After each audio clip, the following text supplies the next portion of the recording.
Good morning students. हम previous class के अंदर इंपॉर्टेंट कंपाउंड्स के बारे में पढ़ रहे थे। हमने कोस्टिक सोडा के बारे में पढ़ा, NaCl के बारे में पढ़ा, बेकिंग सोडा के बारे में पढ़ा। ठीक है, आज जो हम पढ़ेंगे वो है वाशिंग सोडा। क्या फॉर्मूला होता है वाशिंग सोडा का? Na2CO3.10H2 Na2CO3.10H2 sodium carbonate. क्या है ये? Sodium carbonate. ठीक है, सोडियम कार्बोनेट डेकाहाइड्रेट। क्या बोलेंगे इसको? डेकाहाइड्रेट। ठीक है, sodium carbonate decahydrate 10H2O। Deka word use हुआ है 10 के लिए और हाइड्रेट वर्ड हुआ है H2O के लिए। ये जो है हमारे पास Na2CO3 में, ठीक है, Na2CO3.10H2O। ये जो हम वाटर लिखते हैं हमारे पास ये हो सकता है CuSO4 5H2O भी हो सकता है। आगे हम देखेंगे CaSO4.12H2O। ठीक है, तो ये जितने भी वाटर हैं इनको हम बोलते हैं water of crystallization. This is known as water of crystallization. Water of crystallization इसको बोला जाता है। ये क्रिस्टल्स फॉर्म करने में हेल्प करता है। किसमें हेल्प करता है? क्रिस्टल्स बनाने में। जो कोई भी साल्ट है, सब्सटेंस है, कंपाउंड है, इन सभी के हमें क्रिस्टल्स देखने को मिलेंगे। क्रिस्टल मतलब जिनमें एक रेगुलर अरेंजमेंट होगा एटम्स का, मॉलिक्यूल्स का, ठीक है, पार्टिकल्स का। तो ये वाटर ऑफ क्रिस्टलाइजेशन ये हेल्प करता है उसमें। कलर प्रोवाइड करता है सॉल्यूशंस को, सब्सटेंस को, कि ये जो सॉल्यूशन है, ये जो सॉल्यूशन होगा या ये जो साल्ट होगा वो ब्लू कलर का होता है। जब मैं वाटर ऑफ क्रिस्टलाइजेशन हटा दूंगा ना तो ये व्हाइट कलर का हो जाएगा। इसका जो कलर है वो रिमूव हो जाएगा। कलर क्या हो जाएगा? रिमूव। तो ये कलर प्रोवाइड करता है, ठीक है, और क्रिस्टल्स फॉर्म करने में हेल्प करता है। ठीक है, तो वाटर प्रेजेंट होता है इन साल्ट्स के अंदर। इसको हम टच करके नहीं बता सकते कि इसके अंदर वाटर प्रेजेंट है या नहीं है, क्योंकि देखो हम कोई भी सपोज करो मार्कर है, अगर मैं इसको वाटर के अंदर डिप करता हूं और बाहर निकालता हूं तो जब आप इसको टच करोगे तो आराम से बता सकते हो कि ये पानी के अंदर था, ये इसके ऊपर वाटर है। लेकिन जब ये जो साल्ट्स होंगे, अब इनमें वाटर भी प्रेजेंट है, लेकिन ये इनको हम टच करके बता नहीं सकते कि वाटर प्रेजेंट है इनमें। क्यों? क्योंकि ये वाटर फ्री नहीं होता। इस मार्कर पे जो भी वाटर के मॉलिक्यूल्स होंगे वो सब फ्री होंगे, उनको मैं हटा सकता हूँ। यहाँ नहीं हटा सकता कि मैंने साल्ट के ऊपर से ऐसे हाथ फेरा और वो हट गए, नहीं, इनको हम हीटिंग से रिमूव कर सकते हैं। ठीक है, तो ये जो वाटर मॉलिक्यूल्स होंगे ये फ्री नहीं होते हैं, इनको वाटर ऑफ क्रिस्टलाइजेशन बोला जाता है। क्या बोला जाता है? Water of crystallization. ठीक है, जो हेल्प करेंगे कलर के फॉर्मेशन में या कलर के लिए रिस्पॉन्सिबल होंगे। ठीक है, और क्रिस्टल्स फॉर्म करने में हेल्प करते हैं। तो हम washing soda, sodium carbonate decahydrate, sodium carbonate decahydrate. ठीक है, तो सबसे पहले हम इसकी देखेंगे प्रिपरेशन। क्या देखेंगे? प्रिपरेशन। अगर हम बात करें प्रिपरेशन की तो इसको हम प्रिपेयर करेंगे NaCl से, NH3 से, H2O, CO2। आपके पास जो कंपाउंड फॉर्म होगा वो होगा NH4Cl plus NaHCO3। Baking soda के केस में हमने ये रिएक्शन देखी थी, तो ये हमारा बेकिंग सोडा फॉर्म हो गया, सोडियम बाइकार्बोनेट, बेकिंग सोडा और सोडियम बाइकार्बोनेट। क्या बोलेंगे इसको? Sodium bicarbonate. ठीक है, तो ये रिएक्शन अभी, और ये आपके पास है ammonium chloride, this is ammonium chloride, तो ये फॉर्म होगा। अब हमारे पास जो NaHCO3 फॉर्म हुआ है ना, इसको हम हीट कर देंगे। क्या कर देंगे? हीट। ये कन्वर्ट हो जाएगा Na2CO3 प्लस H2O। ठीक है, अब Na2CO3 की रिएक्शन अगर मैं करवाऊंगा 10H2O के साथ तो क्या फॉर्म हो जाएगा? Na2CO3.10H2O। This is washing soda. ये क्या आपके पास है? वाशिंग सोडा है। ठीक है, दिस इज वाशिंग सोडा। ठीक है, समझ में आ गया होगा सभी को कि NaHCO3 को हीट करेंगे तो Na2CO3 में कन्वर्ट हो जाएगा, और जब इसकी रिएक्शन 10H2O के साथ करवाएंगे तो आपके पास वाशिंग सोडा जो है वो फॉर्म हो जाएगा। वाशिंग सोडा क्या हो जाएगा? फॉर्म हो जाएगा। ठीक है, इसी तरीके से रिएक्शन चलेगी। तो ये हमारी होगी प्रिपरेशन ऑफ वॉशिंग सोडा। अब इसकी प्रॉपर्टीज और यूजेस देखते हैं कि क्या प्रॉपर्टीज होंगी और क्या यूजेस होंगे। अगर हम बात करें प्रॉपर्टीज की, तो जो वॉशिंग सोडा है वो व्हाइट क्रिस्टलाइन सॉलिड होता है। It is a white crystalline solid. It is soluble in water and form alkaline solution. और वाटर में कैसा होता है? सोल्यूबल होता है। और जब सोल्यूबल है तो जो सॉल्यूशन बनाएगा, सोल्यूबल होने के बाद, डिसोल्व होने के बाद वो कैसा सॉल्यूशन रहेगा? अल्कलाइन सॉल्यूशन रहेगा, मतलब बेसिक सॉल्यूशन रहेगा। On exposure to air it loses molecules of water of crystallization. और जब इसको हम एयर के कांटेक्ट में रखेंगे, एयर के आगे एक्सपोज कर देंगे, ठीक है, मतलब हवा में जब इसको रखेंगे तो ये वाटर ऑफ क्रिस्टलाइजेशन को लॉस कर देता है, ठीक है। कि Na2CO3.10H2 ड्राई एयर की प्रेजेंस में रखेंगे तो 9 वाटर मॉलिक्यूल्स जो है वो बाहर चले जाएंगे, एक ही बचेगा। तो वाटर ऑफ क्रिस्टलाइजेशन जो है, molecules of water of crystallization remove हो जाते हैं, ठीक है। तो ये प्रॉपर्टीज थी। Uses, it is used in water softening, laundering and cleaning. Water को सॉफ्ट करने के लिए, लॉन्ड्रिंग मतलब कपड़े वगैरह धोने के लिए, क्लोथ्स को वॉश करने के लिए इसका यूज करते हैं। वॉशिंग सोडा, वॉशिंग पाउडर आपने पढ़ा है, ठीक है। मतलब सॉरी, जो वॉशिंग पाउडर हम यूज करते हैं उसके अंदर वॉशिंग सोडा मिक्स होता है। तो क्लीनिंग और क्लीनिंग के लिए, ठीक है, इसका यूज करते हैं। वाटर सॉफ्टनिंग, मतलब वाटर सॉफ्टनिंग का क्या है कि हमारे पास एक दो टाइप के वाटर हो सकते हैं, hard water and soft water. तो हार्ड वाटर क्या होता है? वो वाटर जिसमें बहुत सारे साल्ट्स मिक्स होते हैं। और जब साल्ट्स मिक्स होंगे तो वो वाटर जो है हमारे लिए यूजलेस रहता है, उसका हम यूज नहीं कर सकते, ठीक है। ना तो पीने के लिए यूज कर सकते, ना ही क्लॉथ वॉश करने के लिए यूज कर सकते हैं, क्योंकि उस पर सोप जो है वो इफेक्टिव नहीं होते हैं। तो उसको सॉफ्ट बनाने के लिए, उसके अंदर से जो साल्ट्स हैं उनको रिमूव करने के लिए हम किसका यूज करते हैं? वॉशिंग सोडा का। It is used in the manufacture of glass, soap, borax etcetera. और ये यूज किया जाता है ग्लास बनाने के लिए, सोप फॉर्मेशन के लिए, और बोरेक्स, बोरेक्स जो है वो ग्लास बनाने के लिए एक मटेरियल होता है जो यूज किया जाता है, ठीक है। It is used in paper, textile and paint industry. और ये टेक्सटाइल जो बुक्स वगैरह छपती हैं, ठीक है, टेक्सटाइल के लिए, सॉरी, टेक्सटाइल इंडस्ट्री मतलब जो क्लोथ्स जो फॉर्म करती हैं, ठीक है, उसमें यूज करते हैं। पेपर फॉर्म करने के लिए, पेंट इंडस्ट्री के अंदर इसका यूज किया जाता है। It is used as a laboratory reagent in many chemical processes. और इसको एज ए लेबोरेटरी रिएजेंट भी यूज किया जाता है, लैब में यूज किया जाता है बहुत सारे केमिकल प्रोसेस के लिए। For example qualitative and quantitative analysis के लिए, मतलब कुछ सब्सटेंस का पता लगाने के लिए कि वो है या नहीं है, उसमें इसका यूज किया जाता है, ठीक है। तो ये होगी इनकी, इसकी प्रॉपर्टीज और यूज, ठीक है। तो हमारा जो वॉशिंग सोडा था वो कंप्लीट हो गया। नेक्स्ट हम पढ़ते हैं ब्लीचिंग पाउडर, वो क्या होता है उसको देखते हैं। नेक्स्ट है हमारे पास bleaching powder, CaOCl2। CaOCl2, this is calcium, chemical name जो है इसका क्या है? Calcium oxychloride. क्या होगा? कैल्शियम ऑक्सीक्लोराइड, ठीक है, केमिकल नेम है इसका कैल्शियम ऑक्सीक्लोराइड, ठीक है। तो ये आपको जरूर याद रखने हैं, chemical name and chemical formula exam में पूछे जाते हैं। तो अगर इसकी बात करें प्रिपरेशन की, तो इसको हम प्रिपेयर कर सकते हैं कैल्शियम हाइड्रोक्साइड की से। जब इसकी रिएक्शन हम कराएंगे क्लोरीन के साथ, तो आपके पास क्या फॉर्म होगा? CaOCl2 plus H2O। This is bleaching powder, this is bleaching powder, ये ब्लीचिंग पाउडर, ठीक है। तो बिल्कुल आसान है इसकी प्रिपरेशन, कैल्शियम हाइड्रोक्साइड से इसको प्रिपेयर कर सकते हैं, कैल्शियम हाइड्रोक्साइड से, ठीक है, बिल्कुल आसान है। तो ये तो बात होगी प्रिपरेशन की। अब देखेंगे प्रॉपर्टीज एंड यूजेस।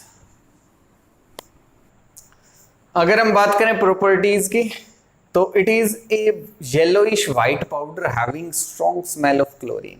एक पेल येलो हम कह सकते हैं, सॉरी पेल व्हाइट हम कह सकते हैं, मतलब प्योर व्हाइट नहीं होगा, उसके अंदर कुछ येलोइश कलर भी होगा, ठीक है। और उसके अंदर एक स्ट्रॉन्ग स्मेल होगी क्लोरीन की। क्लोरीन की एक पर्टिकुलर स्मेल होती है, काफी स्ट्रॉन्ग स्मेल होती है, ठीक है, जिसको हम अलग से आइडेंटिफाई कर सकते हैं, तो वो हमें मिलेगी। It is soluble in water, water के अंदर क्या होगा, सोल्यूबल होगा। It reacts with CO2 in CO2 present in air and releases chlorine gas, sorry CO2 नहीं, एंड रिलीज क्लोरीन गैस। और कौन सी गैस रिलीज करता है, क्लोरीन। कि एयर के अंदर हमारी जो एटमॉस्फेयर उसके अंदर कार्बन डाइऑक्साइड गैस भी है, उसके साथ ये रिएक्ट करेगा और क्या फॉर्म करेगा, CaCO3 plus Cl2, chlorine gas जो है वो रिलीज करेगा। ठीक है। It reacts with dilute acids to produce chlorine, और एसिड्स के साथ रिएक्शन करके भी ये कौन सी गैस रिलीज करेगा, क्लोरीन गैस कर सकता है। ठीक है, तो ये इसकी प्रॉपर्टीज है। अच्छा, एक आपको क्या ध्यान रखना है कि जब भी आप CaCO लिखेंगे, ब्लीचिंग पाउडर का फॉर्मूला लिखेंगे तो इस तरीके से लिखेंगे, ऐसे नहीं लिखना है CaOCl2, ये O कभी भी स्मॉल नहीं आएगा। ठीक है, बहुत सारे स्टूडेंट्स करेंगे कि CaOCl2, गलत है ये, ऐसा नहीं होगा, ये O जो है वो कैपिटल आएगा, CaOCl2, इस तरीके से लिखा जाएगा। सभी बराबर होने चाहिए, ये C, ये O और ये Cl, ये A छोटा रहेगा। ठीक है, और ये सब कैपिटल लेटर्स हैं। L जो है वो आपके पास स्मॉल है, कि C है, ये अलग अलग है दोनों, C और L। ठीक है, तो C कैपिटल है, L स्मॉल है, तो CaOCl2। तो ये याद रखना है, O कैपिटल आएगा, इसको स्मॉल कर देते हो तो गलत हो जाएगा, आप याद भी नहीं कर पाओगे। बाद में देखोगे कुछ स्टूडेंट्स A जो है वो इस तरीके से बनाते हैं, फिर O भी इस तरीके से, तो पता ही नहीं चलेगा क्या लिख रखा है। ठीक है, तो इसको अच्छे से करेंगे, CaOCl2। तो बात होगी प्रॉपर्टीज की। अब देखते हैं इसके uses.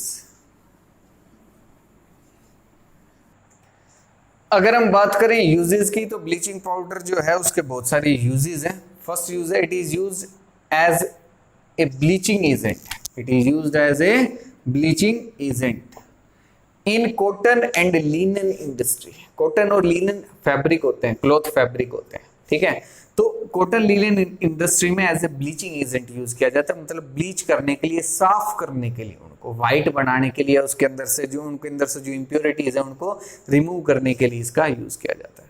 It is used as a bleaching agent in paper pulp industry.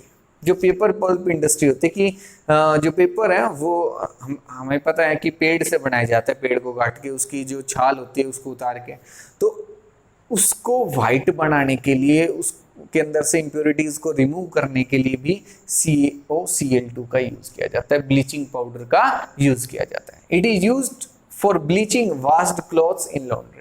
और जो क्लोथ्स होते हैं उनको व्हाइट बनाने के लिए, उनको साफ करने के लिए भी किसका यूज किया जाता है, ब्लीचिंग पाउडर का। व्हाइट का मतलब उनको क्लियर करने के लिए, उनको साफ करने के लिए भी इसका यूज किया जाता है।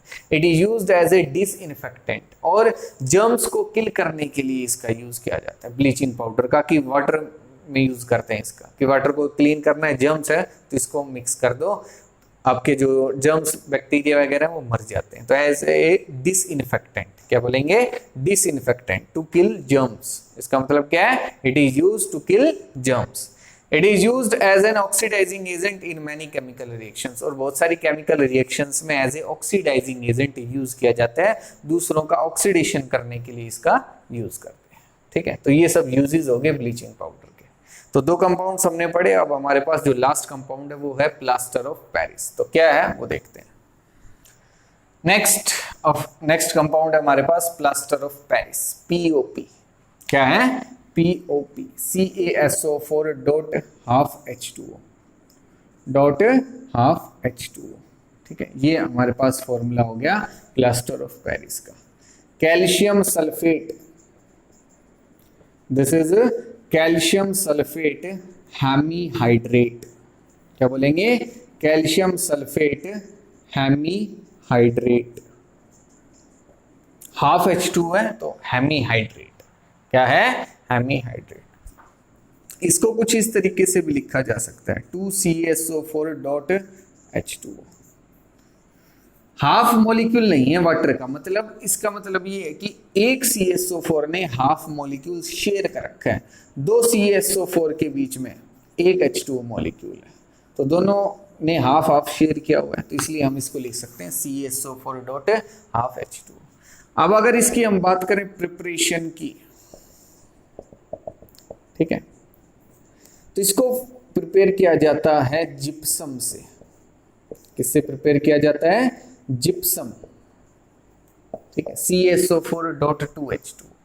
जब इसको हम हीट कर देंगे, ठीक है, up to 100 degree Celsius only, 100 degree Celsius तक हीट करना, उससे ज्यादा नहीं करना। तो जब यहां तक हीट करेंगे तो ये कन्वर्ट हो जाएगा CaSO4.12H2O प्लस 1.5H2O, या 3/2H2O भी इसको लिख सकते हैं। तो ये क्या है हमारे पास, POP, प्लास्टर ऑफ पेरिस। ठीक है, during preparation of POP, during preparation of POP,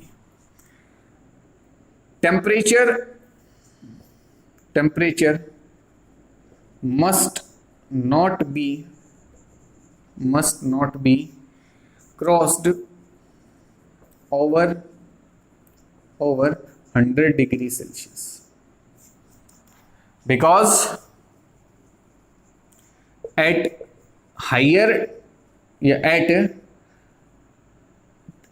temperature, at above temperature 100 degree Celsius, at above 100 degree Celsius temperature, gypsum, that is CaSO4.2H2O, loses its all water of crystallization,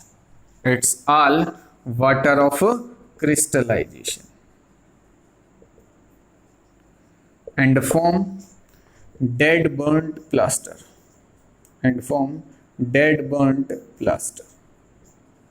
ठीक है, कि जब मैं CaSO4.2H2O को above 100 degree Celsius heat कर दूंगा, तो ये किस में कन्वर्ट हो जाएगा, CaSO4 प्लस, यहाँ क्या प्रोडक्ट बनेगा, CaSO4 प्लस 2H2O। अब इसके अंदर कोई वाटर ऑफ क्रिस्टलाइजेशन नहीं बचेगा, सारे वाटर ऑफ क्रिस्टलाइजेशन जो है बाहर चले जाएंगे। यहाँ तो हाफ तो बचा था, यहाँ हाफ भी नहीं रहेगा, और इसको हम बोलते हैं डेड बर्न्ट प्लास्टर। क्या बोलते हैं, डेड बर्न्ट प्लास्टर। ठीक है, तो ये क्वेश्चन आता है एग्जाम में कि हमें टेम्परेचर जो है वो बिलो 100 डिग्री सेल्सियस क्यों रखना चाहिए, तो उसका रीजन ये है। ठीक है, तो ये तो बात होगी प्रिपरेशन की। अब देखते हैं प्रॉपर्टीज और उसके बाद यूजेस। अगर हम बात करें प्रॉपर्टीज की तो व्हाइट पाउडर होता है, ठीक है, और जो इसकी सबसे मेन प्रॉपर्टी है वो क्या है, when it is exposed to air it form a hard solid. When exposed to air it form a hard solid, hard solid में कन्वर्ट हो जाता है। क्यों, क्योंकि ये वाटर के साथ रिएक्ट करके और जिप्सम फॉर्म कर लेता है। पीओपी है, वाटर जो है इतना ही वाटर चाहिए उसको एयर से, तो इतना एयर से वाटर को एक्सेप्ट करेगा और जिप्सम फॉर्म कर लेगा। क्या फॉर्म कर लेगा, जिप्सम। ठीक है, जो एक हार्ड सॉलिड हो जाएगा। क्या हो जाएगा, हार्ड सॉलिड। तो ये क्वेश्चन भी आता है एग्जाम में कि why plaster of Paris should be stored in moisture proof container. उसको मॉइस्चर प्रूफ कंटेनर में क्यों रखना चाहिए, because in the presence of moisture और air it gets converted into hard solid by the forming of gypsum form कर लेते हैं। ठीक है, तो इसकी काफी इंपॉर्टेंट प्रॉपर्टी है। ठीक है, ये आपको ध्यान रखनी है। अब बात करते हैं यूजेस की। अगर हम बात करें यूजेस की तो प्लास्टर ऑफ पेरिस के भी बहुत सारे यूजेस हैं। First, it is used in the forming of statues को फॉर्म करने के लिए इसका यूज किया जाता है। ठीक है, it is used to form statues, ऐसे लिख लो, it is used to form statues को बनाने के लिए इसका यूज किया जाता है। It is used to make chalks, और चाक जो होते हैं, जो चौक हम यूज करते हैं, उनको फॉर्म करने के लिए भी इसका यूज किया जाता है। उसके अंदर पीओपी होता है। It is used in buildings to form ceiling tops, और बिल्डिंग्स में जो हम देखते हैं जो हमारी सीलिंग होती है उस पर डिजाइन फॉर्म करने के लिए इनका यूज किया जाता है, पीओपी का। It is used in the treatment of fractured bones, और जो बोन्स में जो फ्रैक्चर हो जाता है, जब हमारी कोई भी हड्डी टूट जाती है तो वहाँ प्लास्टर किया जाता है। वो प्लास्टर किससे करते हैं, प्लास्टर ऑफ पेरिस से। वो प्लास्टर किससे किया जाता है, प्लास्टर ऑफ पेरिस से। पीओपी का होता है, ठीक है, पाउडर होता है पीओपी। उसको क्या करते हैं, जो हमारी पट्टी होती है उसके साथ लपेट देते हैं वाटर, पानी के साथ भिगोकर, फिर कुछ देर में वो बिल्कुल हार्ड हो जाता है। ठीक है। क्या फॉर्म कर लेता है? जिप्सम फॉर्म कर लेता है। क्या फॉर्म कर लेता है? जिप्सम, और वो हेल्प करता है उसके ट्रीटमेंट में, ठीक है। तो ये सब यूजेस हैं प्लास्टर ऑफ पेरिस के, ठीक है। और ये हमारा लास्ट कंपाउंड था इस चैप्टर का। तो ये हमारा चैप्टर जो है, जो यूनिट है, वो कंप्लीट हो गई है, और आपका जो 10th का सिलेबस है वो भी पूरा हो गया है, ठीक है। तो अब हम रिवीजन स्टार्ट करेंगे, ठीक है। कुछ असाइनमेंट सोल्व करेंगे, इससे स्टार्ट करेंगे, इसके एनसीईआरटी क्वेश्चन करेंगे, इसका टेस्ट लेंगे। उसके बाद फिर हम धीरे धीरे जितने आपकी 5 यूनिट है सभी का रिवीजन करेंगे और सभी के टेस्ट करेंगे, ठीक है। तो अच्छे से पढ़ना है, कोई भी डाउट रहे तो मेरे से पूछना है, ठीक है। Thank you.